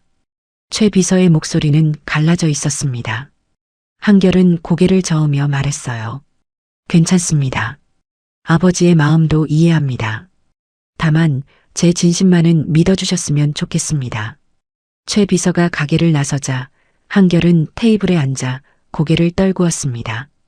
그의 어깨가 작게 떨렸고 손바닥으로 얼굴을 감싸는 그의 손끝에는 힘이 잔뜩 들어가 있었어요. 잠시 후 한결은 고개를 들었습니다. 카운터 위에 놓인 사진 액자가 눈에 들어왔어요. 사진 속에서 환하게 웃고 있는 누나와 어린 모모의 모습이 보였습니다. 누나, 수아 씨는 제약회사 회장 딸이었어. 나한테는 너무 먼 사람이야. 한결의 목소리는 작게 떨렸습니다. 그는 사진 속 누나를 바라보며 눈물을 닦았어요. 그래도 누나, 내 마음만은 진짜였어. 그날 밤 한결의 빵집 문이 조심스럽게 열렸습니다. 수아가 후드를 눌러 쓴 채 안으로 들어섰어요. 한결은 마감 정리를 하던 손을 멈추고 수아를 바라보았습니다. 수아 씨. 수아는 한결에게 다가와 그를 꼭 껴안았습니다. 미안해요. 아버지가 또. 수아의 목소리는 울음이 섞여 있었어요. 한결은 수아의 등을 가만히 두드리며 말했습니다. 괜찮아요. 수아는 한결에게서 떨어져 그의 눈을 바라보았습니다. 한결 씨, 제가 말해야 할 게 있어요. 수아의 목소리는 떨렸어요. 한결은 의자를 권하며 마주 앉았습니다. 수아는 손을 꼭 쥐며 말을 이었어요. 저, 사실은 약국집 딸이 아니에요. 수아의 눈에서 눈물이 흘러내렸습니다. 한결은 조용히 수아의 말을 들었어요. 제약회사 회장의 딸입니다. 서문도 회장이 제 아버지예요. 한결은 고개를 끄덕였습니다. 알고 있습니다. 오늘 아버님이 보내신 분이 오셨어요. 한결의 목소리는 가라앉아 있었어요. 수아의 얼굴이 창백해졌습니다. 그럼 수표도? 한결은 고개를 끄덕였습니다. 10억이었습니다. 거절했어요. 수아는 한결의 손을 잡으려 했지만 한결은 손을 빼며 자리에서 일어났습니다. 왜 저한테 거짓말을 하신 겁니까? 한결의 목소리는 떨렸어요. 수아는 자리에서 일어나 한결을 바라보았습니다. 처음 만났을 때 진짜 저를 봐줄 사람이 필요했어요. 수아의 목소리는 간절했습니다. 제 배경이 아니라 수아라는 사람 자체를 사랑해줄 사람이요. 그게 한결 씨였어요. 수아의 눈에서 눈물이 주르륵 흘러내렸어요. 그런 사람이 신분을 속이고 사람을 시험해요? 수아 씨나 수아 씨 아버지나 똑같네요. 그쪽 사람들은 그런 식으로 사람을 상대하나 보죠? 한결이 소리쳤습니다. 제 마음만은 진짜였어요. 한결 씨를 사랑하는 마음, 모모를 아끼는 마음, 모두 진심이었어요. 한결은 창밖을 바라보며 말없이 서 있었습니다. 그의 주먹은 꽉 쥐어져 있었고 턱선은 굳어 있었어요. 수아는 한결의 뒤에 서서 떨리는 목소리로 말했습니다. 미안해요. 정말 미안해요. 하지만 제발 저를 떠나지 말아줘요. 한결은 여전히 대답하지 않았습니다.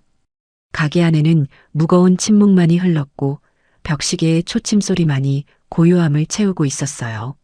한참을 서 있던 한결이 천천히 돌아섰습니다. 그의 눈가는 붉게 물들어 있었고 목소리는 갈라져 있었어요. 시간을 좀 주세요. 생각할 시간이 필요합니다. 수아는 고개를 끄덕이며 눈물을 닦았습니다. 알겠어요. 기다릴게요. 수아는 후드를 다시 눌러쓰고 가게 문을 열었어요.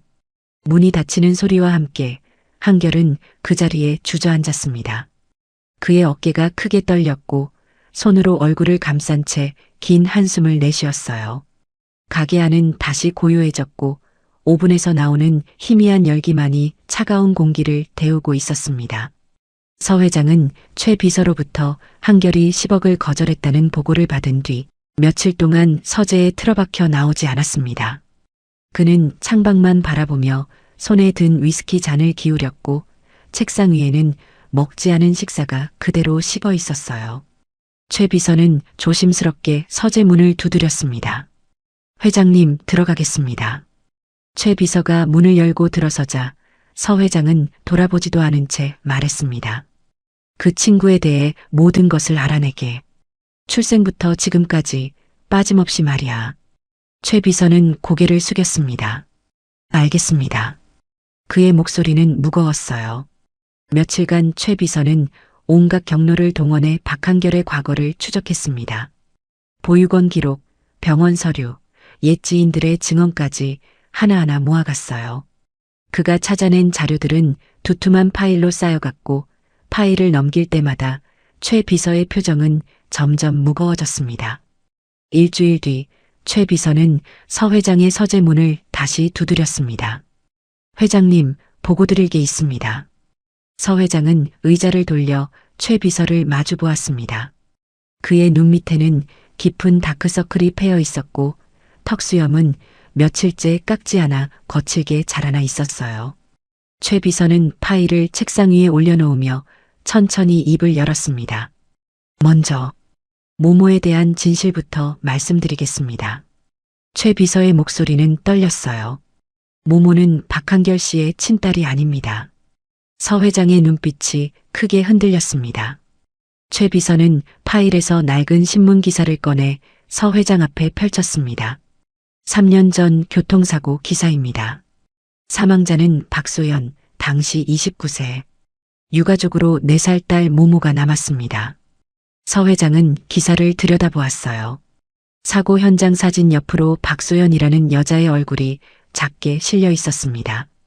최 비서는 또 다른 서류를 꺼냈습니다. 박소연과 박한결 씨는 친남매입니다.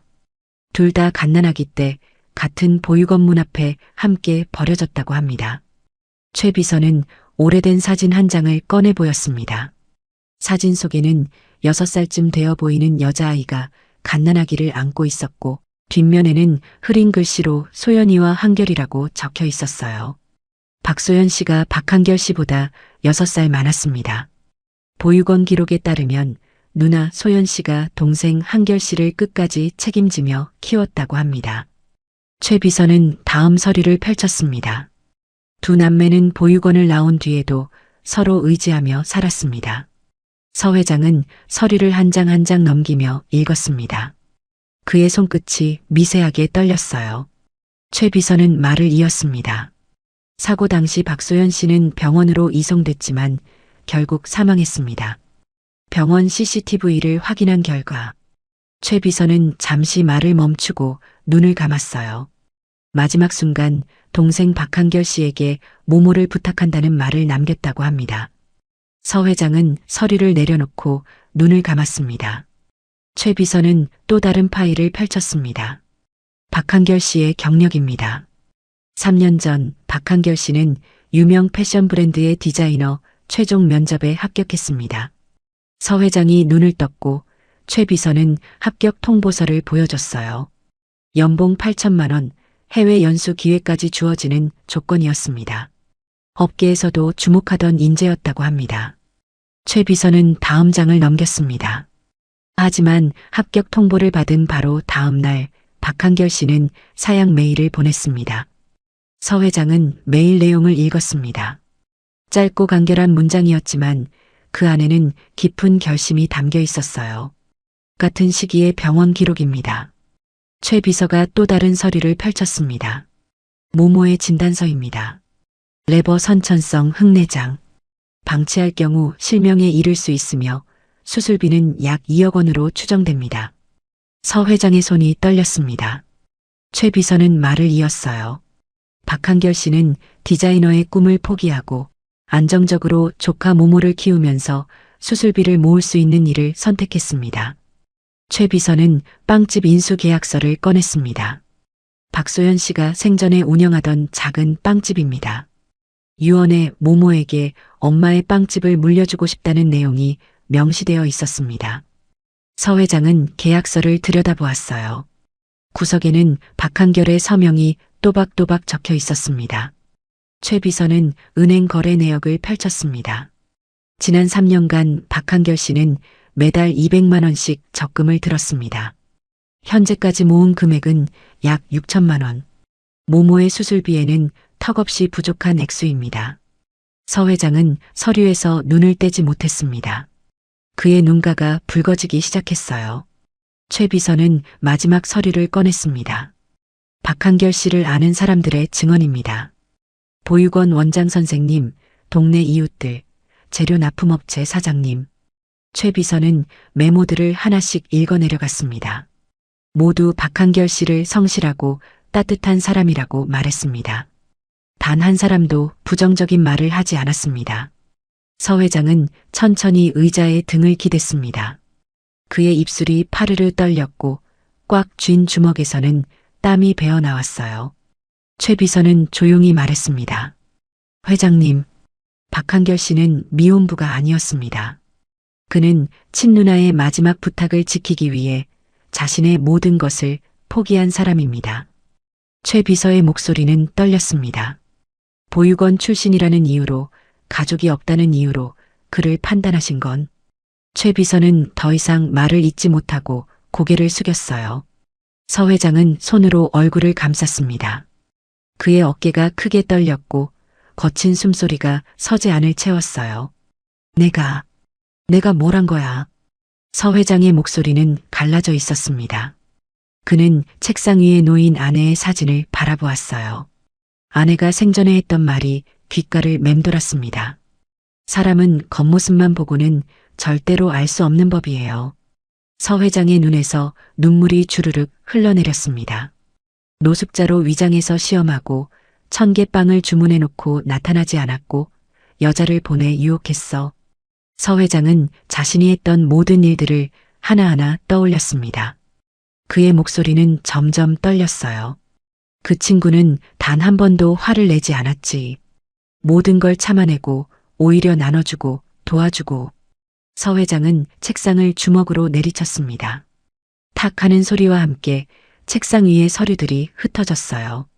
서 회장은 자리에서 일어나 창가로 걸어갔습니다. 그는 유리창에 이마를 기대고 눈을 감았어요. 보육원 출신이라고, 가족이 없다고, 미움부라고. 내 편견으로 그 사람을 짓밟았어. 서 회장의 목소리는 떨렸습니다. 누나가 남긴 조카를 키우기 위해 모든 걸 포기한 사람을. 서 회장은 주먹을 쥐었어요. 최 비서는 조용히 서 있었고 그의 눈가도 붉게 물들어 있었습니다.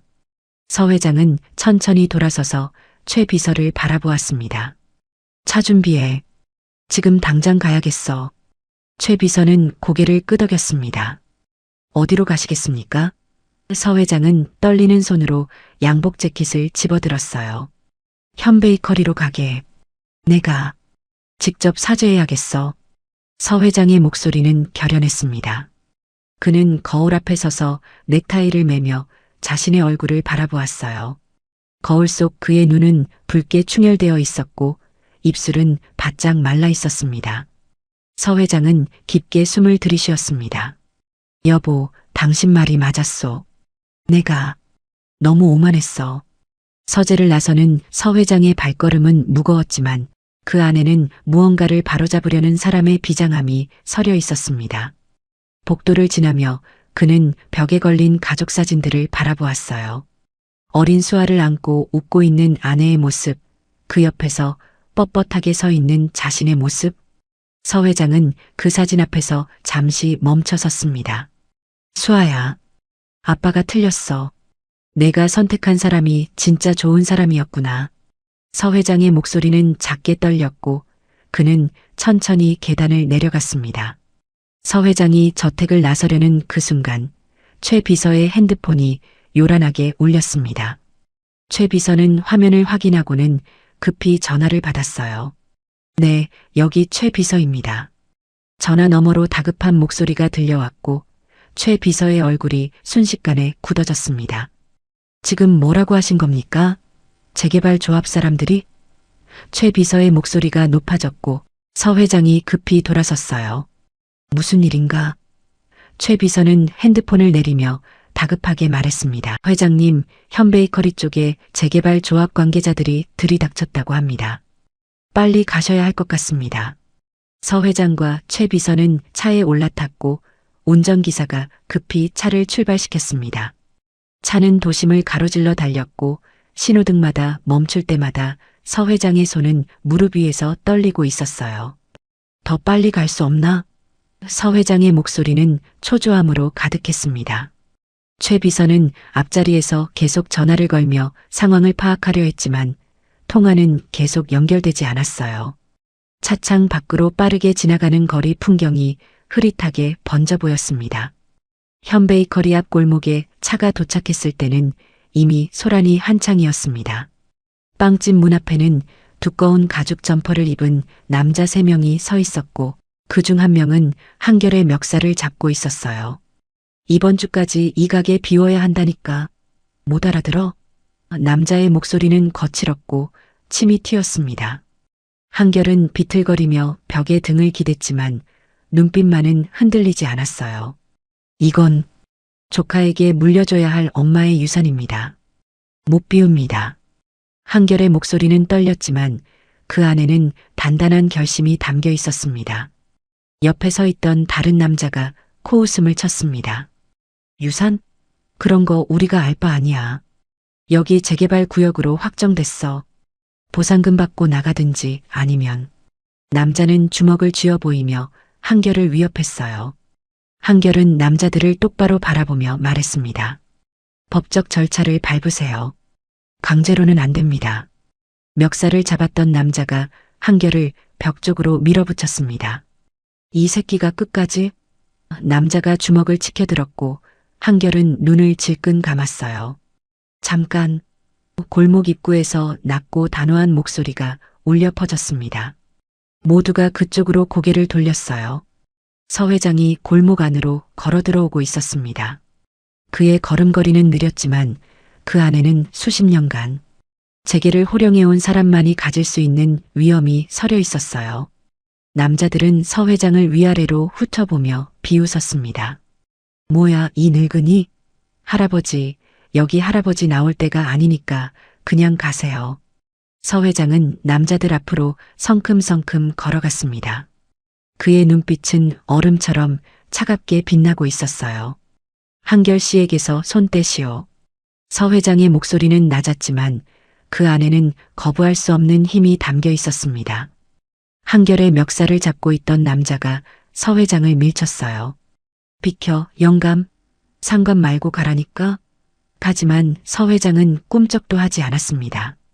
그는 양복 안주머니에서 명함 한 장을 꺼내 남자의 가슴팍에 툭 던졌어요. 명함이 바닥에 떨어졌고 남자가 그것을 집어들었습니다. 명함을 본 순간 남자의 얼굴이 새하얗게 변했어요. 서문도? 남자의 목소리는 떨렸고 옆에 있던 다른 남자들도 명함을 들여다보며 얼어붙었습니다. 서문도 제약그룹 회장? 남자들은 서로 눈빛을 교환했고 한결의 멱살을 잡고 있던 손이 스르륵 풀렸어요. 한결은 비틀거리며 벽에서 벗어났고 서 회장이 그를 부축했습니다. 서 회장은 남자들을 차갑게 노려보며 말했습니다. 누가 감히 내 사위 가게를 건드려? 서 회장의 목소리는 칼날처럼 날카로웠어요. 남자들은 뒤로 물러서며 허둥댔습니다. 사위라니요? 한결도 놀란 눈으로 서 회장을 바라보았지만 서 회장은 남자들에게서 눈을 떼지 않았어요. 서 회장은 핸드폰을 꺼내 어딘가에 전화를 걸었습니다. 여보세요, 김이사? 나야, 지금 당장 금빛구역 재개발 조합 대표한테 연락해. 내 사위 가게에 조폭을 보냈다고 전해.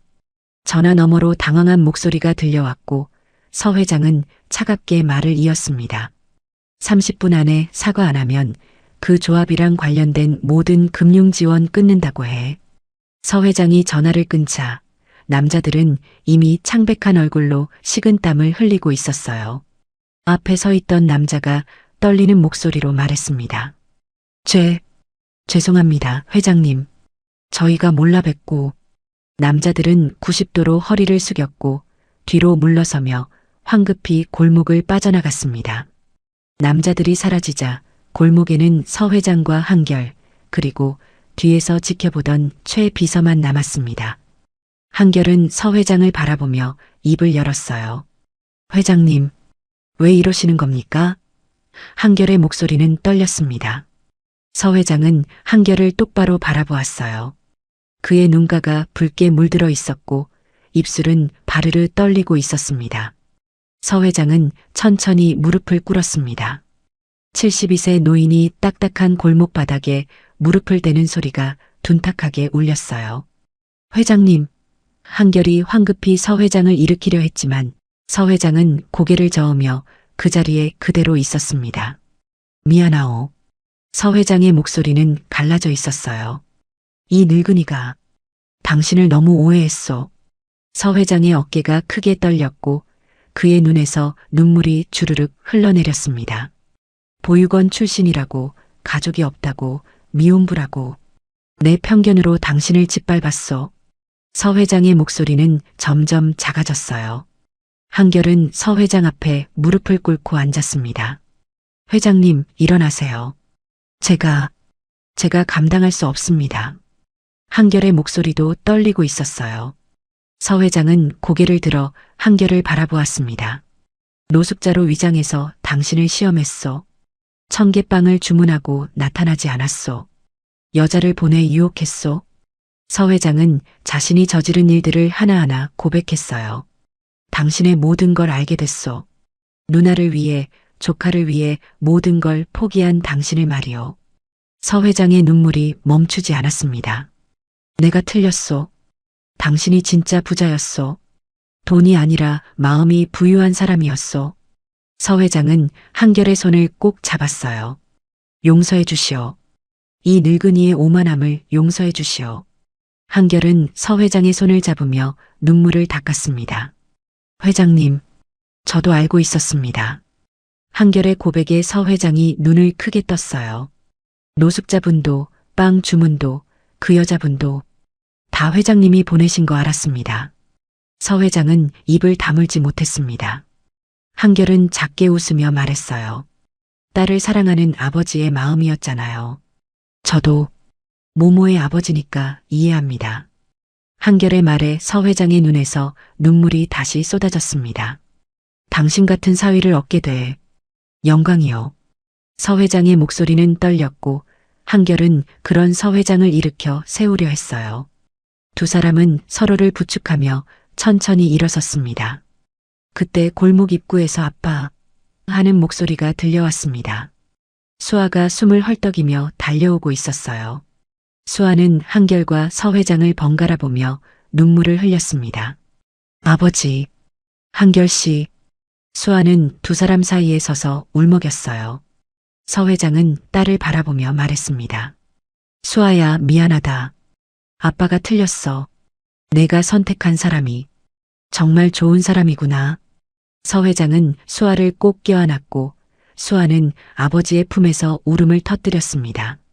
서 회장은 수아를 안은 채 한결을 바라보았습니다. 한결 씨, 모모의 수술은 내가 책임지겠소. 최고의 의료진을 구하겠소. 서 회장의 말에 한결은 고개를 숙였어요. 감사합니다. 정말 감사합니다. 한결의 목소리는 떨렸고 그의 눈에서도 눈물이 흘러내렸습니다. 최 비서는 멀찌감치 서서 그 광경을 지켜보며 눈가를 닦았어요. 골목 안에는 따뜻한 오후 햇살이 비추고 있었고 현베이커리 간판이 햇빛을 받아 반짝이고 있었습니다.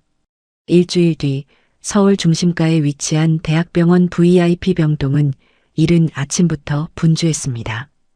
하얀 가운을 입은 의료진들이 복도를 오가고 소독약 냄새가 은은하게 퍼져 있었어요. 12층 특별병실 앞에는 한결과 수아, 그리고 서 회장이 나란히 서 있었습니다. 병실 안에서는 모모가 하얀 침대 시트 위에 앉아 작은 인형을 꼭 안고 있었어요. 아빠, 나 무서워. 모모의 목소리는 가늘게 떨렸고 한결은 모모의 손을 꼭 잡으며 말했습니다. 괜찮아, 모모야. 아빠가 여기 있어. 서 회장은 모모의 머리를 쓰다듬으며 부드럽게 말했습니다.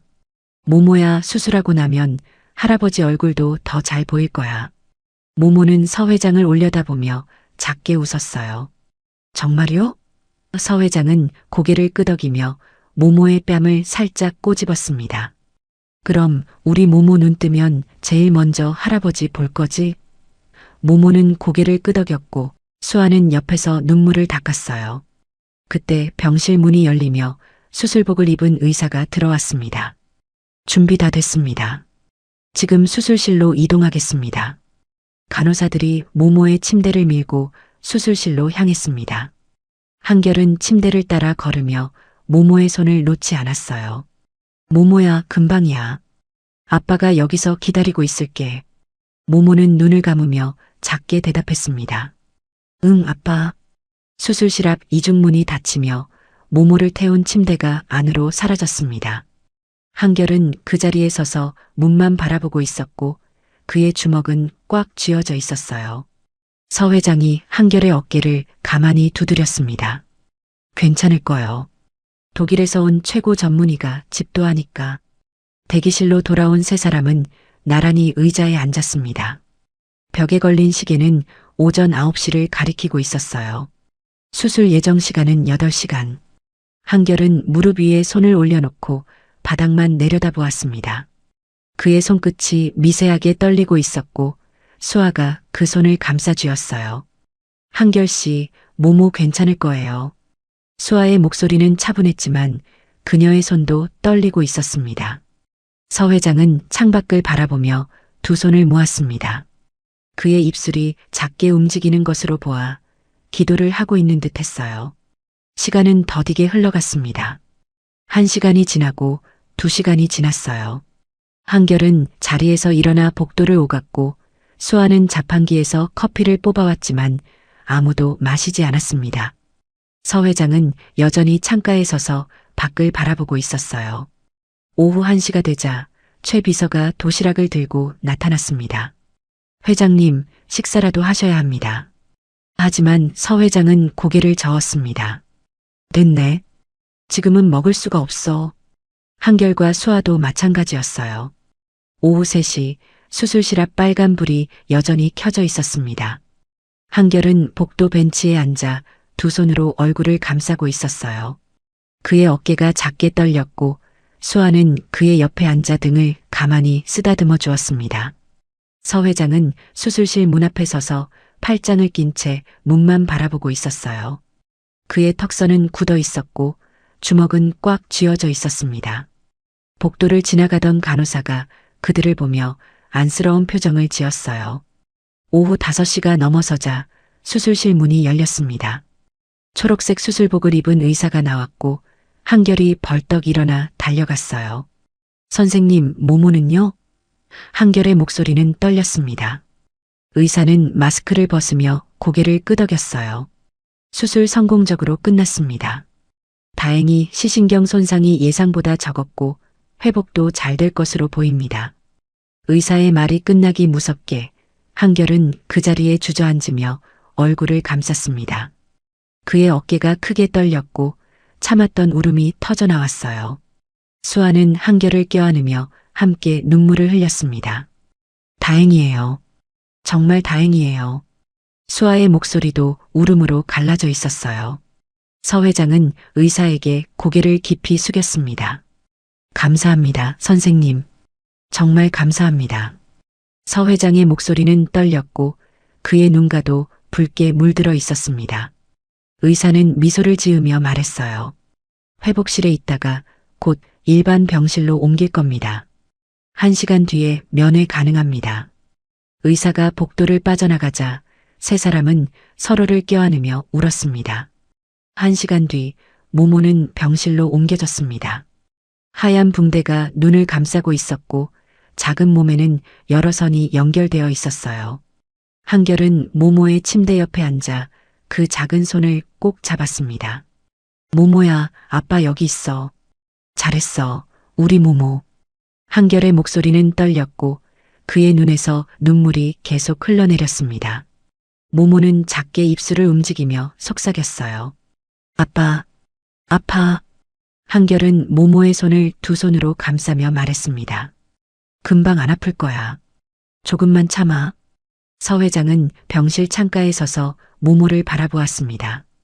그의 눈가는 여전히 붉었고 주먹을 쥔 손은 떨리고 있었어요.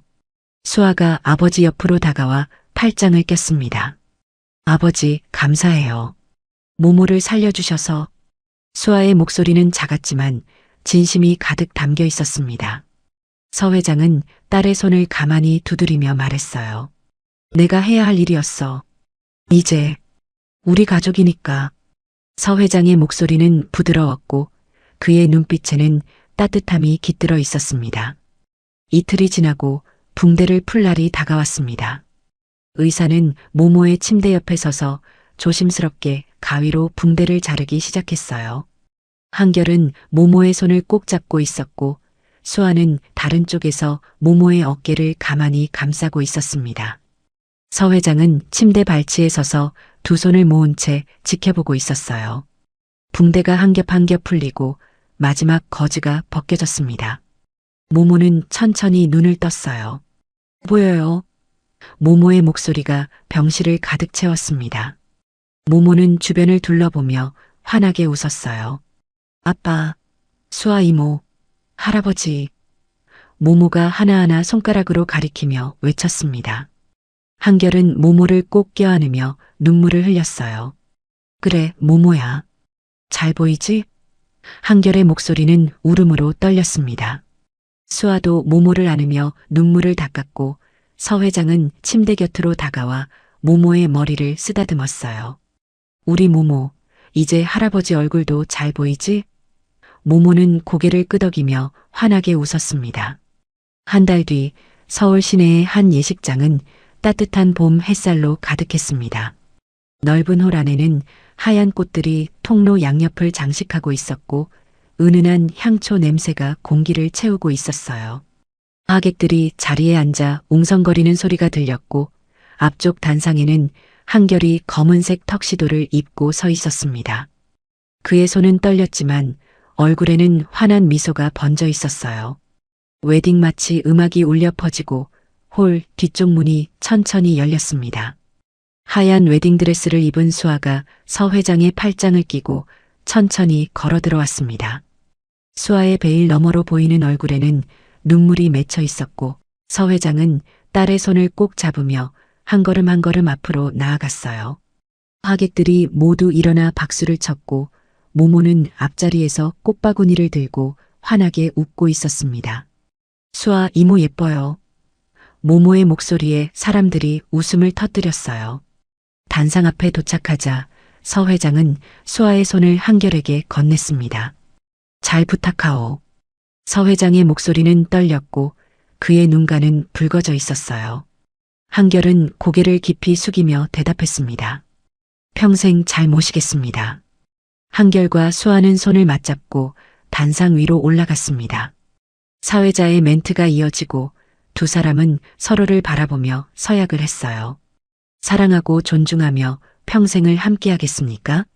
사회자의 물음에 두 사람은 동시에 대답했습니다. 네, 그러겠습니다. 반지 교환이 끝나고 한결이 수아의 베일을 들어 올렸습니다. 수아의 눈에서 눈물이 흘러내렸고 한결도 눈가를 붉혔어요. 두 사람은 천천히 서로에게 다가가 입을 맞췄습니다. 홀 안이 우레와 같은 박수 소리로 가득 찼고 모모는 앞에서 폴짝폴짝 뛰며 와 하고 소리쳤어요. 서 회장은 자리에 앉아 눈물을 닦았고 최 비서도 옆에서 눈가를 훔쳤습니다. 피로 연장에서는 하객들이 음식을 나누며 축하 인사를 건넸습니다. 한결과 수아는 테이블을 돌며 인사를 했고 모모는 두 사람의 손을 잡고 함께 다녔어요. 고맙습니다. 축하해 주셔서. 한결이 허리를 숙일 때마다 하객들은 환하게 웃으며 축하의 말을 건넸습니다. 서 회장은 메인 테이블에 앉아 그 모습을 지켜보며 미소 지었어요. 그의 얼굴에는 평온함이 가득했고 오랜만에 보는 편안한 표정이었습니다. 피로연이 끝나고 저녁 무렵 현베이커리에는 새로운 간판이 달렸습니다. 모모네 빵집이라는 간판이 석양빛을 받아 반짝이고 있었어요. 서 회장은 사다리 위에 올라가 간판을 정리하는 인부를 도우며 말했습니다. 조금만 더 왼쪽으로. 한결과 수아는 아래에서 그 모습을 보며 웃었고 모모는 새 간판을 보며 박수를 쳤어요. 우와 예뻐요. 해가 지고 간판에 불이 들어오자 골목이 환하게 밝아졌습니다. 서 회장은 사다리에서 내려와 가족들과 함께 그 모습을 바라보았어요. 이제 진짜 가족이군. 서 회장의 목소리는 부드러웠고 그의 얼굴에는 평온한 미소가 번져 있었습니다. 1년 뒤 설날 아침 모모네 빵집에는 이른 새벽부터 고소한 빵 굽는 냄새가 골목을 가득 채우고 있었습니다. 주방에서는 한결이 하얀 앞치마를 두르고 반죽을 치대고 있었고 그 옆에서 서 회장이 서툰 손놀림으로 빵 모양을 만들고 있었어요. 회장님, 아니 아버님, 힘을 좀 빼셔야 합니다. 너무 세게 누르시면 빵이 딱딱해져요. 한결이 웃으며 말하자 서 회장은 손에 묻은 밀가루를 털어내며 헛웃음을 쳤습니다. 이게 생각보다 어렵군. 자네는 매일 이런 일을 하는 거야? 서 회장의 목소리에는 감탄이 섞여 있었어요. 수아가 커피를 들고 주방으로 들어왔습니다. 그녀는 임신 6개월이었고 불룩한 배를 한 손으로 받치며 조심스럽게 걸었어요. 여보, 아버지, 커피 드세요. 수아가 컵을 내밀자 한결은 밀가루 묻은 손을 앞치마에 닿고 고맙다는 듯 미소 지었습니다. 서 회장은 커피를 한 모금 마시며 딸의 배를 바라보았어요. 수아야, 무리하지 마. 앉아서 쉬어. 서 회장의 목소리는 부드러웠고 수아는 아버지의 어깨에 머리를 기대며 말했습니다. 괜찮아요, 아버지.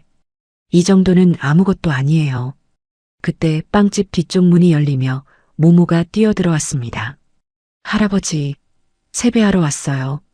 모모는 환하게 웃으며 서 회장에게 달려갔어요. 서 회장은 밀가루 묻은 손을 재빨리 닦고 모모를 안아들었습니다. 우리 모모, 새해 복 많이 받아. 서 회장의 목소리는 따뜻했고 모모는 서 회장의 뺨에 뽀뽀를 했어요. 할아버지도 복 많이 받으세요. 모모의 맑은 목소리에 주방 안이 웃음소리로 가득 찼습니다. 한결은 오븐에서 각 구운 빵을 꺼내 트레이에 올려놓았습니다. 김이 모락모락 올라오는 빵들은 황금빛으로 빛나고 있었고 고소한 냄새가 코끝을 간지렸어요. 자, 다들 하나씩 먹어보세요. 오늘 새로 만든 레시피예요. 한결이 빵을 나눠주자 모모가 제일 먼저 한 입 베어 물었습니다. 와, 맛있어. 모모의 감탄에 서 회장도 빵을 한 입 베어 물었어요. 정말 맛있군. 자네 솜씨가 날로 늘어. 서 회장의 칭찬에 한결은 쑥스러운 듯 고개를 숙였습니다. 오전 9시 모모네 빵집 문이 열리고 손님들이 하나둘 들어오기 시작했습니다. 사장님, 설날인데도 문 여셨네요? 단골 할머니가 반갑게 인사를 건넸고 한결은 환하게 웃으며 대답했어요. 어르신들 드시라고 특별히 준비했습니다. 오늘은 다 무료예요. 한결의 말에 할머니는 손사래를 치며 말했습니다. 아이고, 그럴 수 있어요? 돈 받으세요. 하지만 한결은 고개를 저으며 따뜻한 빵을 봉투에 담아 건넸어요. 설날 선물입니다. 맛있게 드세요. 서 회장은 카운터 뒤에 서서 그 모습을 지켜보고 있었습니다. 손님들에게 빵을 나눠주는 한결의 모습, 환하게 웃으며 인사하는 모모의 모습, 옆에서 행복하게 미소 짓는 수아의 모습. 서 회장의 눈가가 뜨겁게 달아올랐고 그는 주머니에서 손수건을 꺼내 눈가를 닦았어요. 회장님, 괜찮으세요? 지나가던 최 비서가 물었고 서 회장은 고개를 끄덕이며 작게 웃었습니다. 그래, 괜찮네. 아주 괜찮아. 오후가 되자 한결은 모모와 함께 보육원을 찾았습니다. 리어카에는 빵 상자들이 가득 실려 있었고 서 회장도 함께 따라 나섰어요. 보육원에 도착하자 원장 선생님이 반갑게 맞이했습니다. 한결아, 또 왔구나. 그리고 원장 선생님은 서 회장을 보며 눈을 크게 떴어요. 이분이 그 유명한. 한결은 웃으며 말했습니다. 네, 제 장인어른이십니다. 서 회장은 허리를 굽혀 인사했고 원장 선생님은 얼떨결에 답례를 했습니다. 보육원 아이들이 우르르 몰려 나왔습니다. 한결형, 빵 아저씨.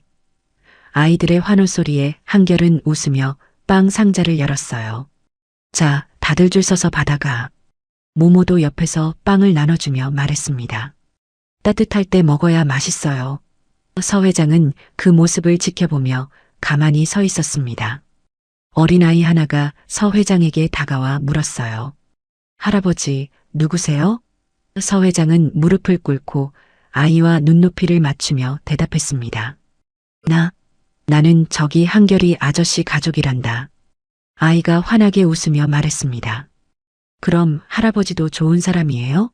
서 회장은 잠시 말을 잇지 못하다가 눈가를 붉히며 대답했어요. 그러고 싶단다. 좋은 사람이 되고 싶어. 아이는 고개를 끄덕이고는 한결에게 달려갔습니다. 서 회장은 그 자리에 한참을 무릎 꿇은 채 서 있었고 그의 어깨가 작게 떨렸어요. 한결이 다가와 서 회장의 어깨를 가만히 두드렸습니다. 아버님, 저도 여기서 자랐습니다. 누나도 여기서 자랐고요. 서 회장은 고개를 들어 한결을 바라보았습니다. 보육원 출신이라고. 내가 얼마나 당신을 무시했는지. 서 회장의 목소리는 떨렸어요. 한결은 고개를 저으며 말했습니다. 이제 다 지난 일입니다. 지금 이렇게 함께 있잖아요. 한결의 말에 서 회장은 눈물을 닦으며 일어섰습니다. 두 사람은 나란히 서서 아이들이 빵을 먹는 모습을 지켜보았어요. 아이들의 웃음소리가 보육원 마당을 가득 채웠고 따뜻한 겨울 햇살이 그들을 비추고 있었습니다. 저녁이 되어 다시 빵집으로 돌아왔을 때 가게 안에는 수아가 차례상을 차려놓고 있었습니다. 작지만 정갈한 상 위에는 떡국과 전, 그리고 각 구운 빵들이 놓여 있었어요. 올해는 여기서 차례지네요. 수아의 말에 한결은 카운터 위에 놓인 사진 액자를 가져왔습니다. 박소연의 사진이었어요. 한결은 사진을 상 위에 조심스럽게 올려놓으며 말했습니다. 누나, 우리 잘 살고 있어. 모모도 이렇게 건강하고. 네 사람은 상 앞에 나란히 앉았습니다. 서 회장이 먼저 절을 올렸고 한결과 수아, 모모가 차례로 따라했어요. 절을 마친 서 회장은 사진 속 박소연을 바라보며 말했습니다.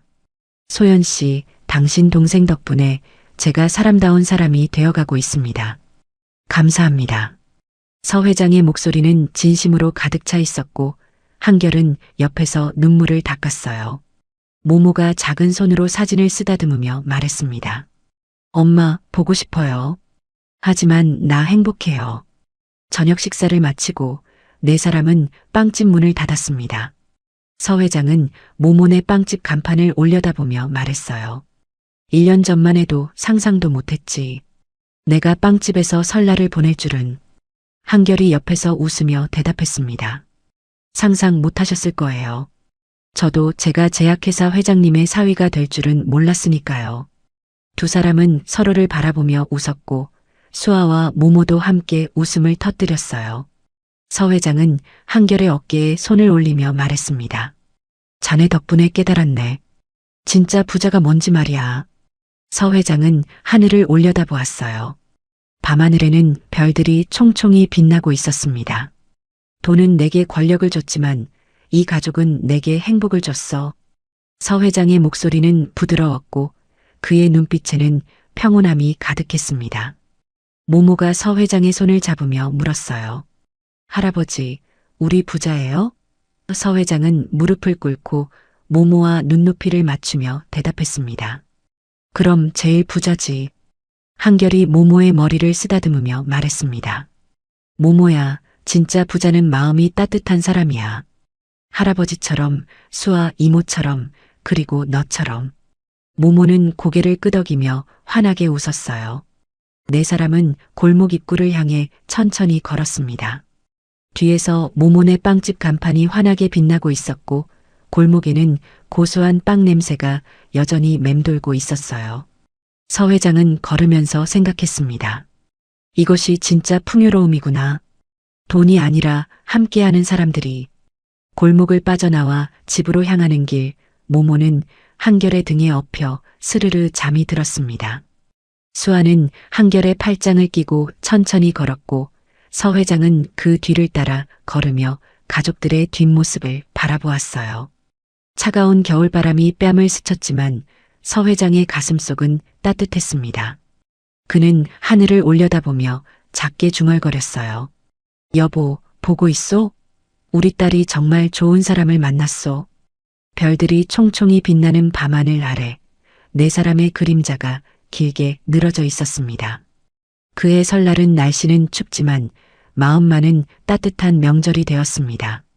오늘 준비한 따뜻한 이야기 재미있게 들으셨나요? 편견과 오해로 사람을 판단했던 서 회장이 진정한 부의 의미를 깨닫고 보육원 출신이라는 이유로 무시당했던 한결이 당당하게 가족을 지켜낸 모습이 큰 감동을 줍니다.